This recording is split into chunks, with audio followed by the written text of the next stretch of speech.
Asset division orders, also known as equitable distribution, are not subject to modification after a divorce. Be sure you get everything you want the first time because there is no second opportunity. The only exception to that would be if an asset was hidden or not disclosed during a divorce. A case can be reopened for fraud or failure to disclose, but if you knew about it and you didn't get it, it's too late. Make sure you get what you want the first time. There is no second bite at the apple. The only circumstances that can trigger a modification of equitable distribution or asset division is fraud, coercion, duress, or undue influence. Fraud is pretty straightforward. It means that something was not disclosed or it was disclosed but clearly misrepresented as to the value. For example, if your spouse said they had $100,000 in a 401k and the true number was $1 million, that is clearly fraud. There is no statute of limitations on a fraudulent financial affidavit. It can be 10, 20, 30, or 40 years later. As for coercion, that means you were threatened with an economic impact. In other words, sign here or I'm going to cut you off completely. Duress could be a threat of some violence or some other undue pressure. Sign here or I'm going to beat you up. Or undue influence. For example, if you walked into a room and you were surrounded by your spouse, their attorneys, their entire staff, and told you need to sign right now, that is clearly undue influence. It is difficult, but it can be done.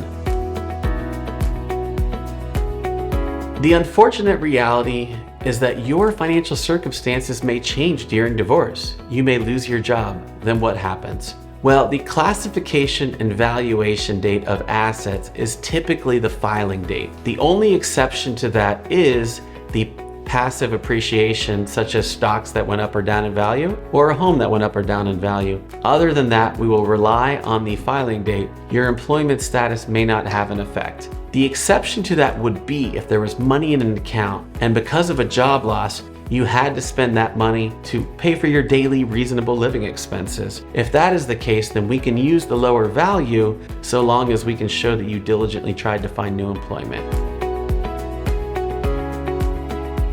We often hear about contempt. Is contempt, which comes with a potential to go to jail, an option for a violation of asset division or equitable distribution? The answer is no. However, you still can file for enforcement, and you can still pursue reimbursement of attorney's fees as a sanction for that enforcement. You can also pursue money judgments, where the court issues an order that you can deliver to the financial institutions to freeze or transfer that account. While you can't get contempt, there are many other solutions available for you.